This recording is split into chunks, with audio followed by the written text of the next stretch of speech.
Good afternoon, everyone. Thank you for joining us for this session. We believe this is a perfect segue from Dr. Janelle Palacios' very powerful storytelling and introduction. Today, we're going to hear from two folks from the National Indian Health Board, Public Health Project Coordinators Mattie Curry and Sara Zdunek. They both have been working intently over the last 18 months to help conceptualize and eventually implement tribally-led maternal mortality review committees. Along with Mattie and Sara, we will be joined by Cindy Gamble. Cindy is Tlingit and of the Cohousaton clan. As a tribal community health consultant, she's a project lead for the American Indian Health Commission's WIC and Nutrition and Maternal and Infant Health projects. She also serves as a member of the Washington State Maternal Mortality Review Committee. We're also joined by Amanda Bannon of the Oglala Lakota. She serves as a health educator and community health worker on the Pine Ridge Reservation in South Dakota. Again, thank you for joining us. We have a lot of exciting content to cover, and at this point, I will turn it over to the speakers.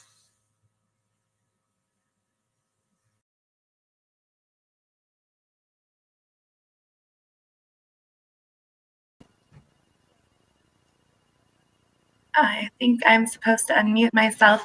Hello, everyone. Thank you so much for being here today and sharing this space with us. My name is Mattie Curry. I am a program coordinator for the National Indian Health Board, working on this tribally-led maternal mortality review project, also an enrolled member of the Blackfeet Nation, and I'm coming here from you today from Washington, D.C. Again, thank you all for sharing this space with us, and the segue seems perfect from our plenary introduction to continue this conversation. Okay, perfect. We got slides up. I think if I just click through. So I want to start off by acknowledging the land that we are on today. And while we are in a virtual setting, I thought it would be a good way to point that while the CDC in Atlanta is surrounded by traditional lands along with Washington, D.C. as well. So while the borders are different and changed, we still are all inhabiting tribal lands.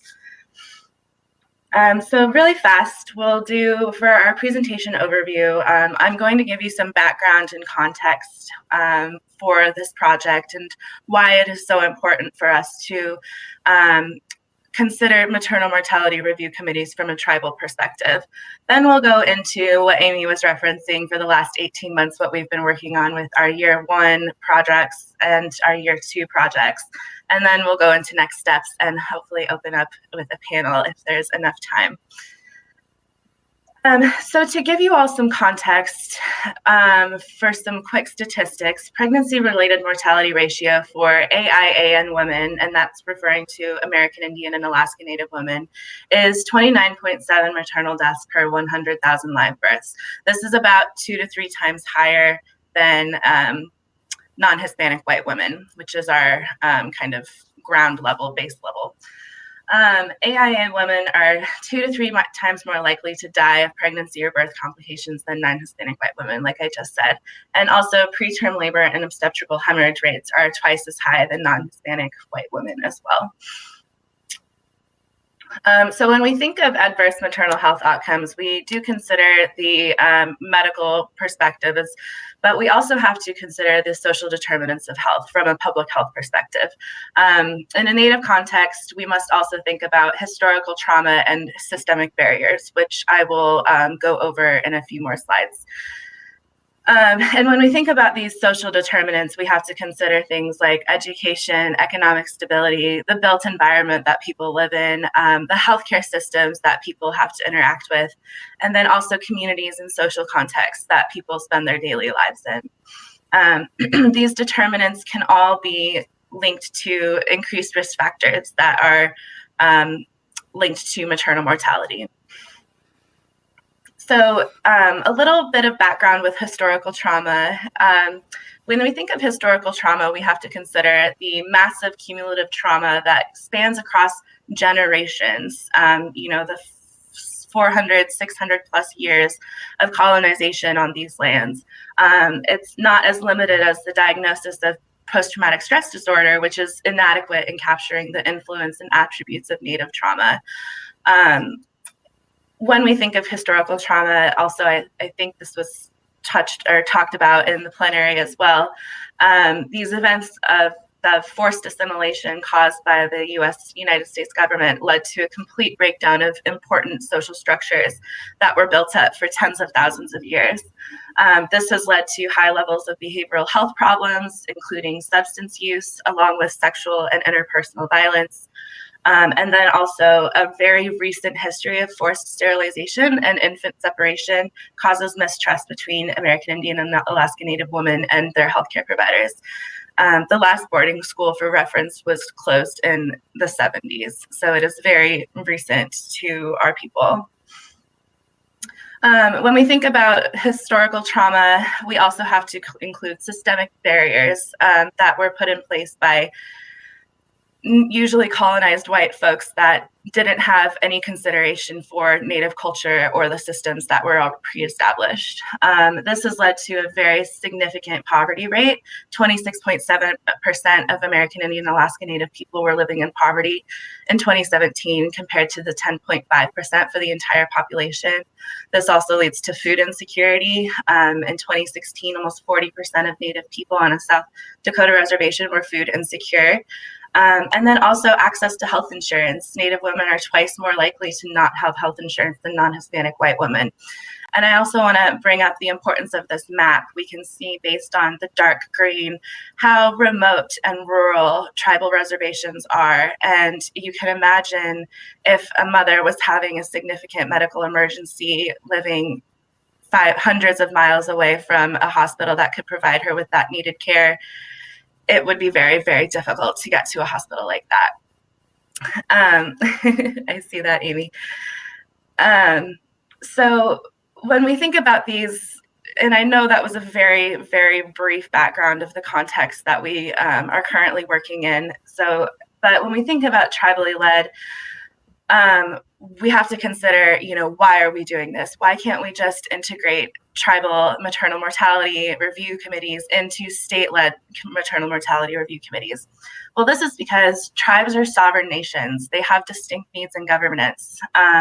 When we say sovereign nations, we do mean they have a distinct and separate governance rule than the United States government. Also, tribes have specialized community-driven strengths and assets to improve their maternal health outcomes. We like to call these protective factors in maternal or in public health. And I really want to highlight these protective factors because they are so important and so crucial to our community, namely community support, having close relationships with your family and tribe. Also, that leads to community resiliency and that, sense of pride for where you are from and your people. Again, going off of that, the connection to your culture increases resilience. Having a language, learning your language, learning your history, being involved in ceremonies that brings people together and brings people close and strong. Also, having education, school extracurricular activities are very important to Native communities, and also, sobriety practices and increasing positive mental health. These are all very strong protective factors that many tribal communities have. However, within the context of a tribally-led maternal mortality review committee, that's why we're establishing this, is because we have to address the additional social determinants of health, which include historical trauma and structural racism, these risk factors for why our women are dying. So that was a very quick overview of the context of what we are doing and where we are in our community, the communities that we're working with. So what is the National Indian Health Board doing to help? Excuse me. So our project goal over the last 18 months or so has been supporting tribal nations and regional tribal organizations in exploring the need and feasibility of creating tribally-led maternal mortality review committees. The National Indian Health Board is creating a tool and opportunity for tribes and regional tribal organizations to participate in a self-assessment process to this end. And I will give just a brief history of our year one. So 2019 to 2020, in February 2020, we held a 1.5-day meeting at CRIB, which is the California Regional Indian Health Board, with 11 tribal maternal and child health experts. This group brainstormed 4 possible models for tribally-led MMRCs. It was a wonderful brainstorming session, and I will show you the product that was developed out of that in the next slide. And then in October 2020, we had an informational webinar to educate folks about tribally-led MMRCs and the importance of this project. And our dear Cindy was also a representative on that. So she has been with us for a very long time. So this was the product that was developed from that CRIB meeting. We have these 4 potential models for what a tribally-led maternal mortality review committee could look like. And I want to note that, these models were developed out of this meeting. They do not apply to all, 574 tribal nations, federally recognized tribal nations, excuse me. So, there's still possibility for other models and considerations, but, we've considered having tribe-specific MMRCs, area-wide MMRCs, blended tribal and state MMRC models, and then a national MMRC. And, the considerations, pros and cons for each one. And, we really want to give tribes with their sovereignty the option to select what they want their maternal mortality review committee to look like. So for year 2, this is where we really dive into the thick of it. So we were lucky enough to be applied and accepted into the Harvard Practicum hosted by the CDC and the Harvard School of Public Health to help maternal and child program staff develop an evaluation plan for either their current project or their formative projects. So they helped us with a formative evaluation plan, and we had 2 brilliant students who were assigned to work with us, along with, and I realize, I'm so sorry, one of those names is cut off at the bottom, but there's Mattie and Sam Mendez. They were absolute geniuses, and we were so lucky to work with them. And then we also had a wonderful practicum team of 2 people that are here with us today, Cindy Gamble and Amanda Bandon, along with Summer Lunderman and Ashley Busacker, was our wonderful Wyoming epidemiologist who gave us so much knowledge in the formation of our evaluation plan and logic model. So this goal for the practicum was to create a logic model to guide us in developing a tribally-led MMRC. We wanted to, have these guiding values when considering every single step of the way of respect for self-determination and tribal sovereignty, along with the respect for diversity, values, and histories of tribal communities. Our guiding questions, these were very important for the students to develop and understand, were what are the barriers and facilitators of a tribally-led MMRC, and also how can MMRCs function in a way that centers tribal voices, that centers the mother's voice, something that we are all talking about in this space today and yesterday. So the first start of that involves stakeholder engagement. So our students conducted 19 stakeholder interviews with tribal members, researchers, service providers, clinicians, state leaders, and everyone else that we thought was involved with the health care and health decision-making of a pregnant woman. With these stakeholder interviews, the students developed some values, assumptions, and contextual factors as they were developing this logic model. So the assumptions and contextual factors are extremely important when we consider each step of the logic model, which is what I'll show you on the next slide. But we have to consider the ongoing federal funding and support. Committed community and organizational leaders have to be identified. We need to have that respect with established leaders. Also, community investment in maternal health and mortality prevention. That's a very hot topic in tribal communities today, and it's very important for tribes to address. and also the assumption that National Indian Health Board will help coordinate with the above process. We're not going anywhere. Also, some contextual factors. When you're thinking about walking through the logic model, you need to consider the location of a mother, whether or not she lives on a reservation or she lives in more urban areas. Also, whether or not an MMRC is tribal specific, tribally led, or is it area wide, and are they working with other healthcare systems? Also, the differing relationships between state and tribal authorities, deferring access to health and social services, the social determinants of health, which I touched on in our context, historical trauma, structural racism, and interpersonal racism. Very important topics that we have been talking about over the course of these past couple days. So here is our 3 lines for our logic model. And our students were, I keep on saying they're brilliant, but they truly are.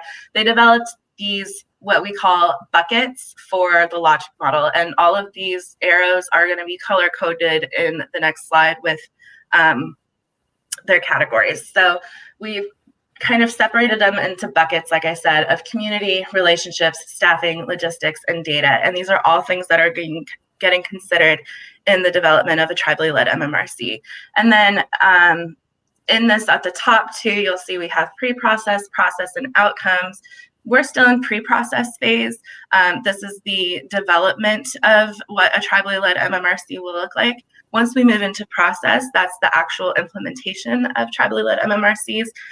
And then our outcomes, which will hopefully be the results that we would like to see, which is, eventual overall complete reduction of maternal mortality in Indian country. So here it is. This is the wonderful, beautiful logic model that our students helped create. And you can see those color-coded categories that I talked about earlier with our buckets of community, relationships, staffing, logistics, and data on the left. And at the very top, we have our pre-process, process, and outcomes. So like I said, we're still in the pre-process phase. And something to note about a logic model is they're really meant to be adaptive. This logic model is not set in stone. It's really just a guiding tool for us that we've developed out of these stakeholder interviews from subject matter experts that will help us with developing and implementing this project. So it's very flexible. It will probably change as we see fit, but it's really just kind of a roadmap for what this project will hopefully look like. So I'm going to break it down into our pre-process phase. So this is where we're at right now. We're identifying community catalysts to help launch our program. We're establishing trust between tribes, state, and IHS and non-IHS facilities. That's a very high call or high ask. And it's a work in progress, like I said. We are identifying dedicated staff coordinators and or designated committee chairs, staff coordinator being me. And then also for the data, we're at the Maria Muser meeting, and data is very, very important for this project. Also a very, very complicated in a tribal context. And so we are engaging with buy-in from state and tribal leadership to engage with our program and communicate with us in ways they would like to see data presented. Because it is, like I said, tribes are sovereign nations and they control their data for their people. So we need to respect that. With these inputs, we work through activities, which is what we're currently in the process of working on now. And for the sake of time, I won't list everything, but with these outputs, with these activities will result in outputs that will set us up for piloting a tribally-led maternal mortality review committee. We have tribes or specific data management plans and data sharing agreements. We're having a calendar and a charter for fully trained and equipped staff to dedicate to this full-time project. That's us at a National Indian Health Board. Also, dedicating, having a contract and, establishing the legal relationships between state-led MMRCs and also tribal MMRCs. Just establishing these relationships to set this project up with success. So then for process, we are coming away from the pre-process and into what we are hoping to achieve with establishing a tribally-led MMRC. I apologize for the helicopter. So we have our inputs. Hopefully this will happen within the next year or so for having a successful MMRC.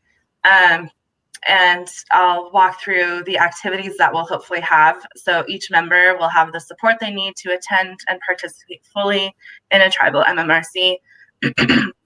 Staff will successfully be coordinating between different factors and facilitating exchange of information. And then we'll also be meeting consistently as necessary, developing dissemination plans for future recommendations, writing reports based on data, and also reconciling the data issues between states and tribes. And then from that, hopefully outputs will be a successful tribally-led maternal mortality review committee with the outcomes of hopefully within 1 year after, and again, timeline is flexible. We'll have our recommendations disseminated and out to every recommended sector, that being state, community, local, tribal, and then also writing and giving preliminary recommendation and reports from tribally-led MMRCs. Hopefully over the course of these next several years and in the decade or so after a successful implementation, and this has proved to be a successful project, will allow American Indian, Alaska Native women to have the ability to opt into Indigenous and or state healthcare. That's our real goal. We want women to have a voice in the decisions that they're making with their maternal health care and their birth plan. And also establishing parity in Native maternal mortality. And then overall, the goal is maternal morbidity and mortality is reduced for Native women. So what's our next steps? For year 3, which is what we are working into now for 2021 and 2022, our goal is to facilitate self-assessments with tribes and tribal organizations to assess the actual feasibility for developing and implementing a tribally-led maternal mortality review committee that is respectful for Native culture and results in meaningful and effective prevention strategies for Native communities. This will hopefully result with a self-assessment that's being guided by the pre-process phase of that logic model. Like I said, we're creating a self-assessment tool for a cohort of tribes to evaluate the feasibility of actually implementing a tribally-led MMRC. Do tribes have the ability to implement these committees? And if not, what do they need to establish that? And in August 2021, we are hoping to release funding for tribes or tribal organizations to actually pilot this self-assessment tool. So if you are interested or you know any tribal organizations, please be on the lookout for this announcement to share with your peers. So again, I know that was a crash course in Native maternal mortality. I would love, and that's mainly for the sake of opening up time for our panel. I can see the questions coming in. If you have any questions, please feel free to contact me. Visit our website. We're currently working on redesigning our webpage. So again, be in touch for that. And I would like to open it up to our panel. We are joined by the marvelous Cindy Gamble, a tribal community health consultant from the American Indian Health Board, the wonderful Amanda Bannon, tribal health educator and community health worker for the Great Plains Tribal Leaders Health Board, me, myself, and I, and then Sara Zdunek, who is the other project coordinator for this project. So with that, I conclude my presentation, and I will let Sara work her magic. Thanks, everyone.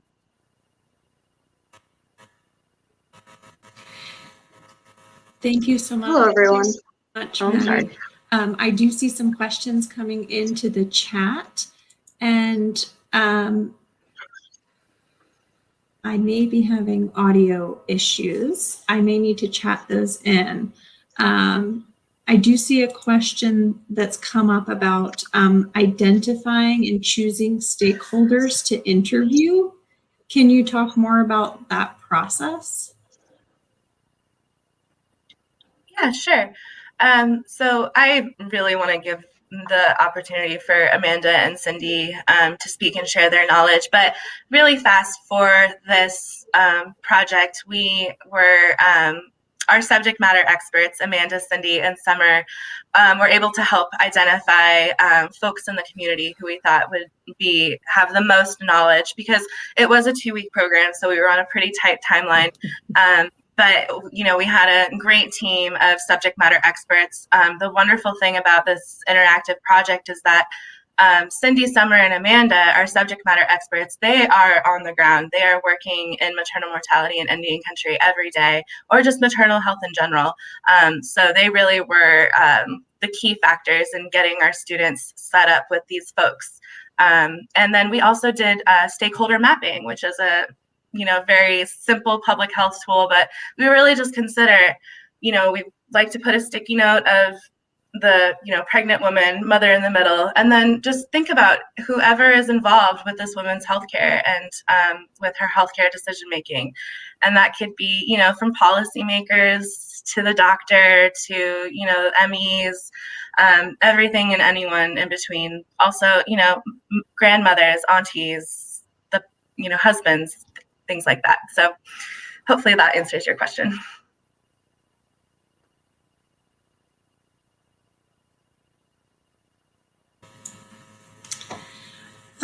Another question that I want to ensure gets out there is for Amanda and Cindy, you both have a lot of experience as community health workers.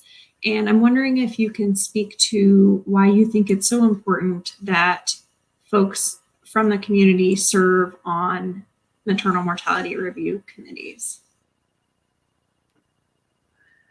Okay, I'll go first. Hello, everyone. Yes, I hope that a lot of people were able to go to the plenary today, because Dr. Palacios gave a great overview of the things that have happened, our historical experience. And I think it's important to note that we talk about historical trauma, and I saw during that presentation that there was a comment that they said this presentation should be required for all MMRCs. And that was an amazing and astute comment. But the thing is that it's not historical. It's not historical that boarding schools, my husband went to boarding school. I may be an elder, but at that time he was taken out of his community from Alaska and was sent down to Oregon to Chamau Indian School. And some of the other things that are still going on are the violence against women. Because of the way jurisdiction and tribes, that non-Native people were allowed to go onto reservations, commit violence against women, and not be held responsible. They actually had to pass a law, the Violence Against Women Act, so that people could not get away with the violence against women. You see that I'm wearing red earrings, red dress earrings, to represent the missing and murdered Indigenous women and girls issue that tribes are still going through. So there's a lot going on. It's very complex. It's very complex when you have a 500-year history of all of these forced experiences and trauma. With all of the tribes, Mattie mentioned there are now 574 federally recognized tribes. Well, that number is fluid. And this is another point of the aggression against tribes. There are a number of tribes who do not have federal recognition. In our state, Chief Seattle, the city of Seattle is named after Chief Seattle, who one of his parents was Duwamish. The Duwamish people are not a federally recognized tribe. So there's that sort of, I want to say aggression, but, the things that are still happening to tribes that they can't even obtain recognition. So we have a very complex history. And a lot of the traumas that have happened are really, they're really deep. We are an oral tradition people. We didn't have books and libraries. It was held in our memories and in our hearts. And that's how we shared our knowledge and our history. And so we are really, that's still carried on with us, that we hold those things in that way. And so people really have to be a part of the solution. I'm sorry this is a long-winded answer to your question, but it's very complicated. And so if we want to talk about this, and Mattie brought up historical trauma and had the picture of boarding schools. So having family breakup and having people without your permission, I mean, who would give permission to have your child taken away? But you know that this happened to so many families, that their children were taken away. And one researcher I know, or a scholar, said they just broke that most sacred bond, the bond between parent and child. You know, that's so diabolical and vicious to do that to families. So the fear of losing people is real. Again, my husband went to boarding school. It's not that long ago. And so that's a real fear. And then when we still are losing our women and children through the maternal mortality rates and the infant mortality rates, those are just like a continuation of the 500 years of trauma that we've already experienced. And so sometimes it has to be, it's hard to continually tell our story. You know, I've been a Native health professional, a female, for a long time, over 30 years. And I wish I'd kept count of all the times I've had to do an introduction to American Indian Alaska Native history, you know, a 101, so people could have a little glimmer of understanding of what our people go through. And so sometimes if you can bring people in and they don't have to do that training and helping people to understand when they're with a group of people who come from a common experience, a common background, a common history, we can start in a different place. So that's one thing, in a more safe place for us, that we can bring the women in and the families, because even though I grew up in a village and in a Native community, I mean, everyone, I can speak to my experience and my family, maybe, but you know, I can't even speak for my tribe really, or other tribes. So every community is different. That's what sovereignty means, that every tribe is unique and is their own nation. And so it's important that they are able to reflect. I love that Mattie talked about strengths that we have, and every community has those strengths. So when we have tribal representation, they can bring those strengths. And the other thing I think is that we can conduct the meetings in a different way. You know, we might feel it's important to open with prayer, with a song, with ceremony, with smudging. We may have to pause when there's a moment when there's tears shed. You know, we would be able to do it in a different way that reflects our community, our values, and our just traditions. So I think that's why it's so important. Thank you.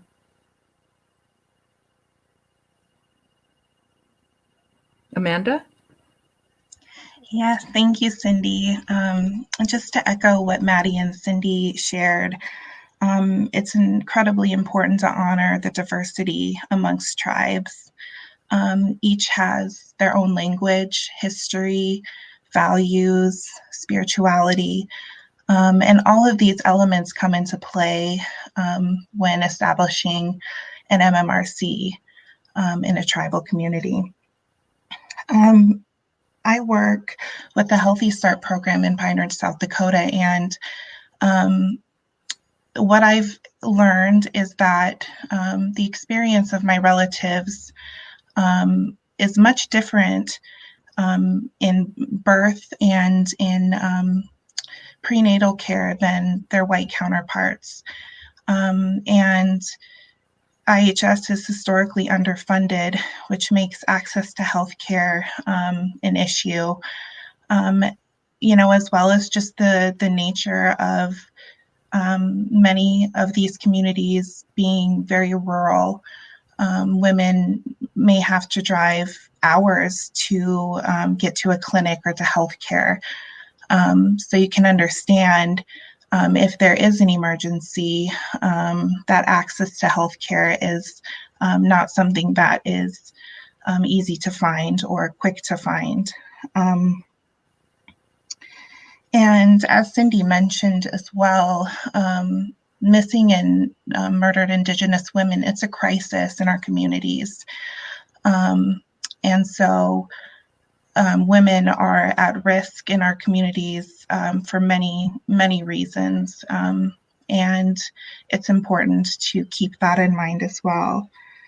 And as Cindy mentioned about, the differences in the way that a tribally-led MMRC would function, just to echo what she said, it includes prayer, smudging, perhaps, an influence from our elders too. Our elders are an incredibly important group in our communities, and having their input is incredibly important to us as well. And if I could just add something, Amy, I'm on the state of Washington MMRP. We call it the panel instead of the committee. And having representation, if tribes are, as this process goes, and tribes may or may not choose to establish their own MMRCs or maybe go regional, but having tribal representation on the state has been really important to just share our story, share our perspective. And my colleagues on the MMRP have been very respectful. The staff have been amazing. And some of our big issues are our small numbers and being able to capture that, because sometimes that really gets whitewashed in the past. And for them to hear very plainly from us that our numbers, even if we're small, they need to be represented accurately. And in Washington State, that proved to be just really vital, because the last review we had showed that American Indian Alaska Native women just had their rate of maternal mortality was so much higher. It was 9.1 times non-Hispanic whites, and it was even 7.4 higher than non-Hispanic Blacks, which is unbelievable. And so that we would be so much different, right? And so, yes, having representation is really important to bring our stories and perspective to make sure that they're represented. Thank you all for sharing your insight and thoughts on that question. We have just 2 minutes left, unfortunately, and a lot of good questions and thoughts are coming into the chat. So we'll remind folks for ending that continued conversation is welcome at NIHB.org for continued communications and route into this group. I'll end with one question of how are you including tribal health departments and urban Indian health centers in this process?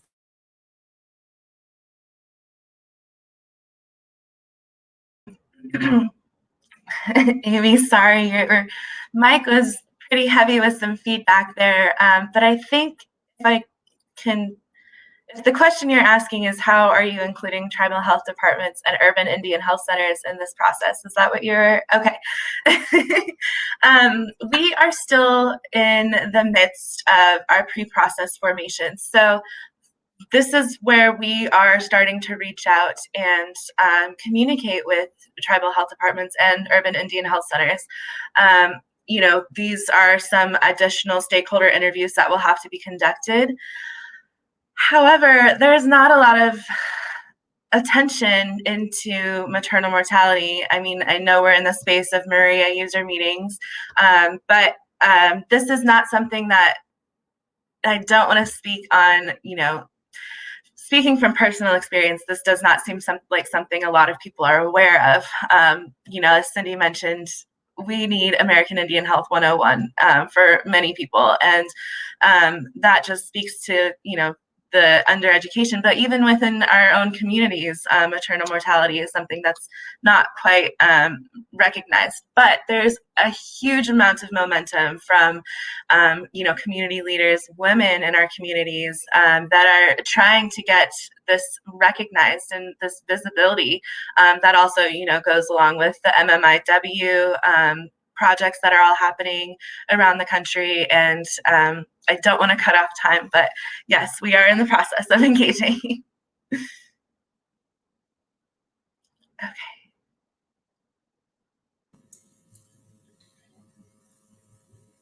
I'm not sure if you all are hearing me, but I just want to say thank you.